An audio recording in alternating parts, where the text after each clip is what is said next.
yeah, I'm not going to lie. I've wanted to drive certain vehicles off a cliff. This is one of them. So let's see if we can find a way to give it a Viking funeral of sorts. Couldn't get much of a run up. Come on, come on, come on, come on, come on, come on. I don't want to die. There we go. Yeah, yeah, yeah. Hi everyone, Tony O'Kane here. Now, the world is still in the grip of coronavirus, and as a result, I've been spending a whole lot of time sitting right here in front of my computer.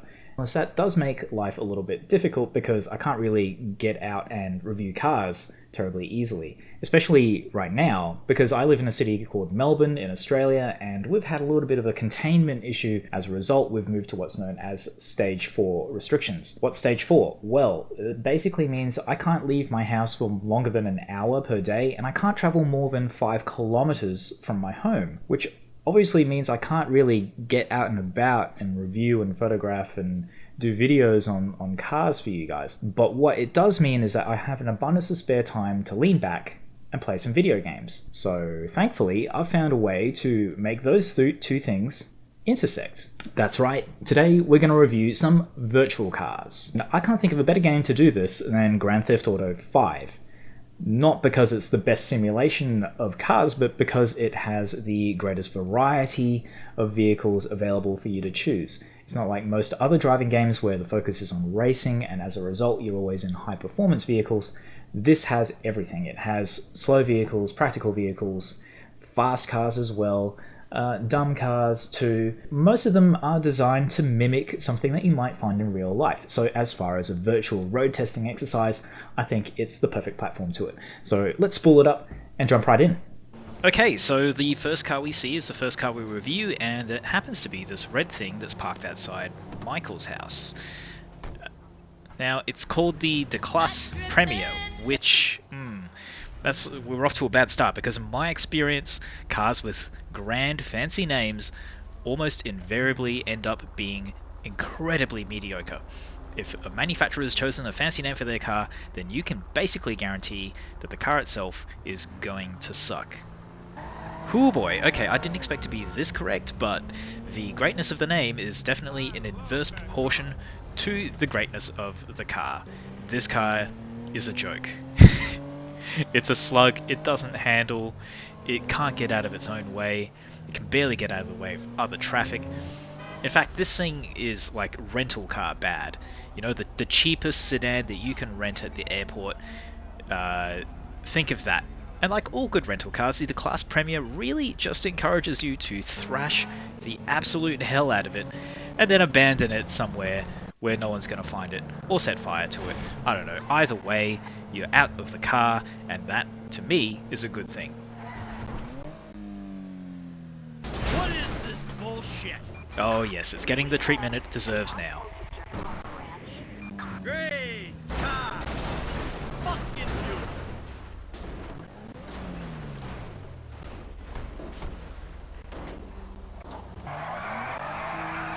Alright, so its only real merit is that it can rip a pretty decent front-wheel drive burnout, but yeah, I think I'm done with this. Let's find something way better. And I don't think that's going to be terribly difficult.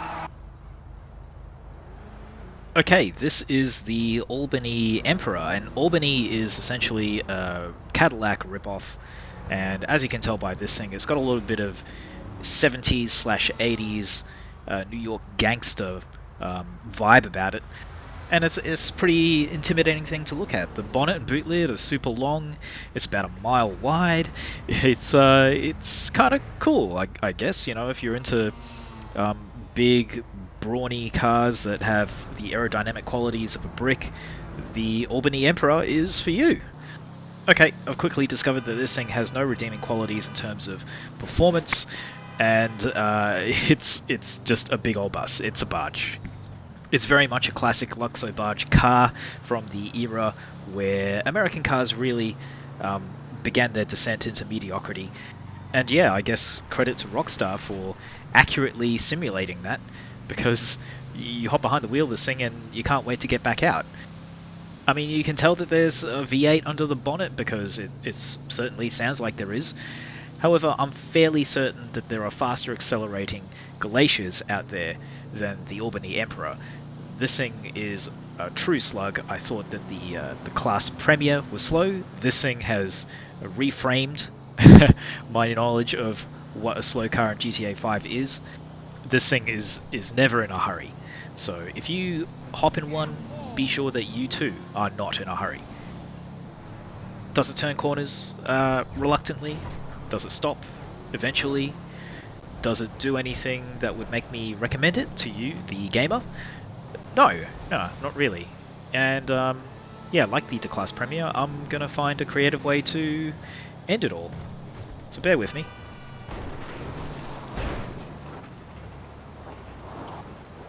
Oh, okay, train. Yeah, I really don't want to die in the process, so let's hop out and... Ew! Well, the car didn't explode. Does it still start, though? Okay, if we can drive this thing away, I will give it 10 points for durability and award it my begrudging respect. But nothing else. Gonna hurt me coming. Okay, alright. Well, yeah, we can drive it, but the obviously the steering is pretty busted. I have no more steering authority, and this car has had it, so let's dump it in the middle of this freeway and hop into another car. Okay, I'm not exactly spoiled for choice here. I've got basically two little smart cars to choose from and a trailer, and the trailer is not a drivable object, so smart car it is.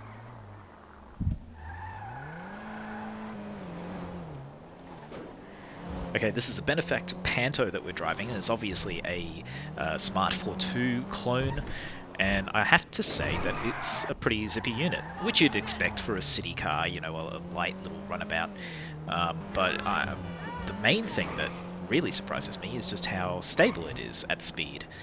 It accelerates quite well, but for something with such a short wheelbase, you'd expect it to be pretty hard to control, but that's definitely not the case here. This thing, you can weave in and out of traffic and you're not going to just enter a spin as soon as you touch the steering wheel.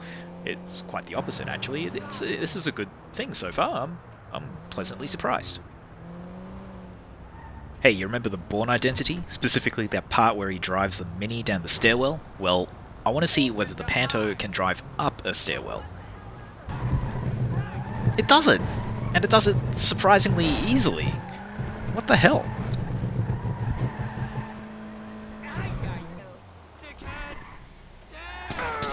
Whoa, whoa, whoa, whoa, whoa. Man, Americans sure are a trigger-happy species, hey. Okay, now we need to outrun the cops. But luckily we're in something that can fit down alleyways with ease. Try and follow me now, pigs. In fact, the Panto really doesn't need roads, you can just take the footpath wherever you want.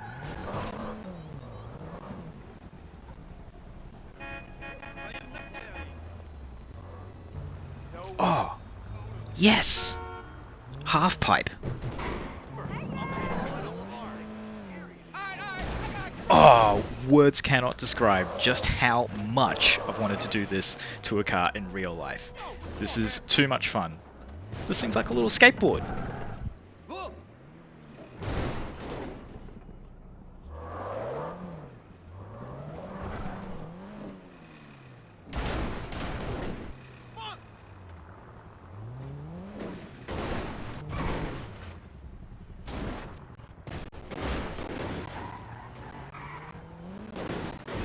Let's do like a 420 kickflip. Yeah!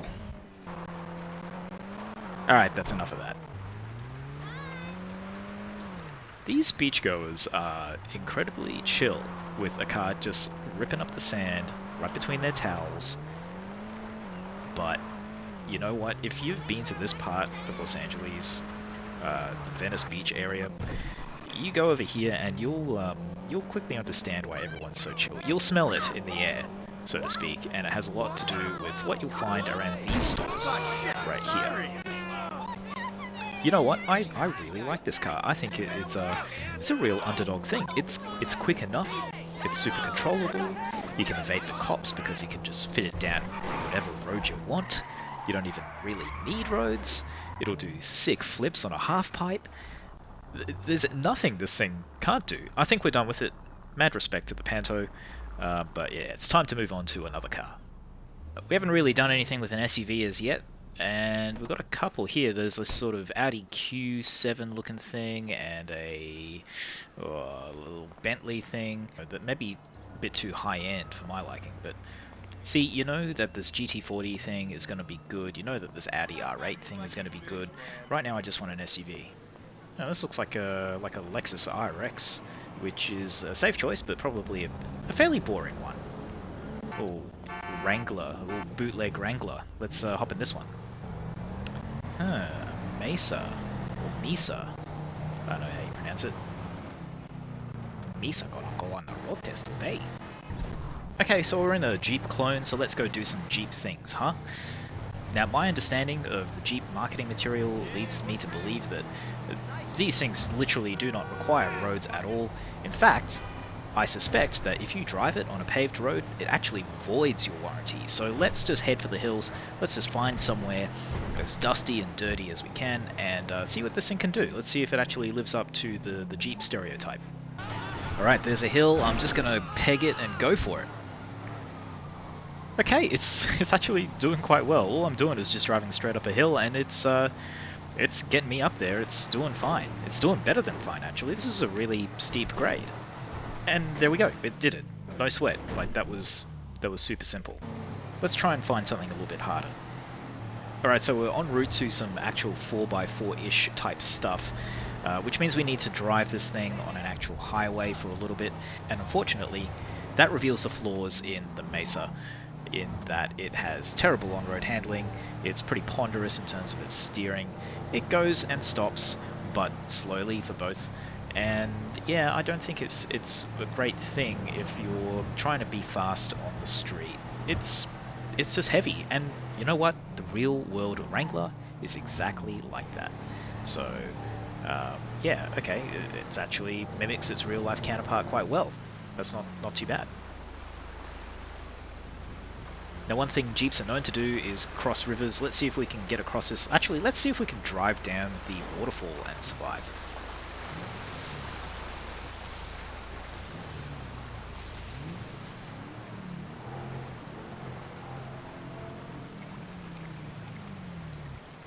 Alright, so that didn't end so well. We drowned the car, and now I need to find a new one. Alright, I found another.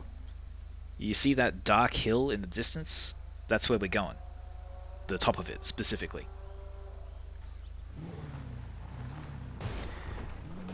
Okay, this is a lot tougher than that first hill that we did.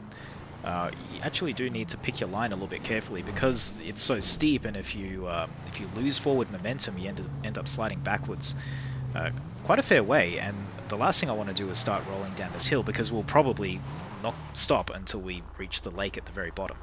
So just got to stay on your toes and sort of try and anticipate where traction's going to be and where the danger's going to be.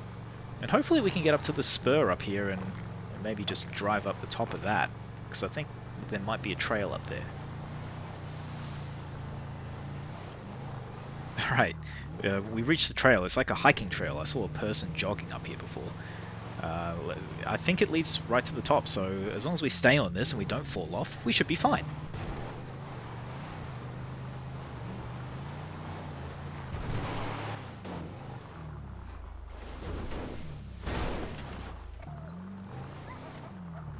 Natural bucket selection.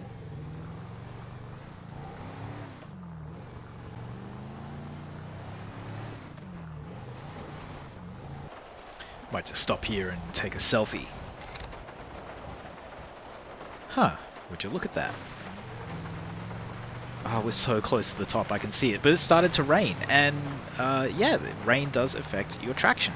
It's creating little muddy puddles and stuff, and if I stop, like if I come to a complete stop, it's actually quite hard to get going again if I'm facing uphill.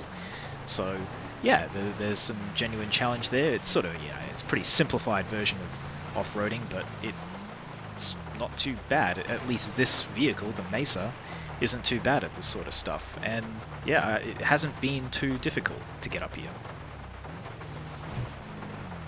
I'll tell you what, it's not going to be too difficult to get down from here as well. I'm just going to pick a direction and drive.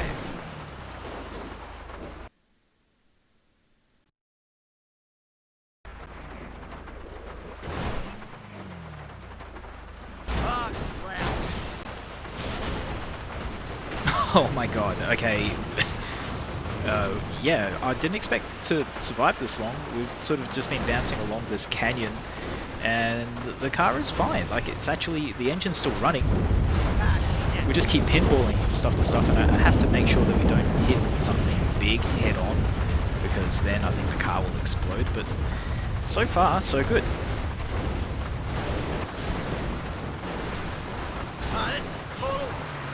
Amazingly, we have reached the bottom, and we're not dead. And the car actually works. Like, I can't steer anymore because the front end's all broken, but it's still taking power to the back axle, and I can move forward and backwards, so that's amazing. I award the Mesa a full 10 points just for being a survivor, but honestly, like, you can have a little bit of off-road fun in this thing. This is not too bad. If you're being chased and you're trying to evade them by going off-road, this is like the perfect thing. Okay, next car. Here we have the benefactor Feltzer. It's a Mercedes SL65 looking thing, and I've been driving around for a little bit, and to be honest with you, it doesn't really excite me. It looks really cool. It's got this great classic coupe silhouette, this long bonnet. It looks really fast, but to be honest, it's not exactly that exciting when I'm driving it around on the street. It also sounds a little bit like a sports bike rather than a V8, even though there's a badge on the boot that says V8 Supercharged Technic. I'm not really detecting much of a V8 sound coming out of those tailpipes. It really does look cool though, but yeah, kind of underwhelming. It's just all grip and nothing else. It doesn't slide, it doesn't even behave poorly, it just grips, and to me that's kind of a bit dull for a sports car. Okay, I've been cruising around and I've happened to acquire another Feltzer, but this one looks a little bit more spicy. You got that massive wing on the back and roof scoop and big vented guards and tow hooks and things like that. It looks really racy. It looks like a track day special of the Feltzer. Let's see if it actually handles a little bit differently. Okay, so that 4-cylinder sound still is very much present, which is a disappointment. But is it actually a quicker car? I don't know. Like, I'm not sure if all of this bodywork is kind of like a placebo or something. It feels like it's a bit brisker. It feels like it grips much harder, and you can just carry heaps of speed through a corner, which makes it kind of like race car fast. And I guess that would make sense if it's got a lot of downforce stuff on it. However, it's still not exactly a thrilling car to drive. It's quick though, it is definitely quick. Oh, okay, this looks promising. This is the Dinka Jester, and if you couldn't immediately tell just from looking at it, it's the game's version of the Honda NSX, or Acura NSX, depending on where in the world you live. I live in Australia, so we're going to go with Honda. Man, compared to the Feltzer that we just got out of, this thing is actually a riot. This is awesome fun to drive, and also, crucially, it sounds like a supercar should. Listen to that. That sounds like a V8, doesn't it? So if they can make this car sound like that, why can't they make the ostensibly V8 powered Feltzer sound the same way? I don't know. Good question for Rockstar, I guess. But besides the sound, this thing is rapid. This is the fastest accelerating car I've driven in this video so far, and it handles great. It handles really, really well.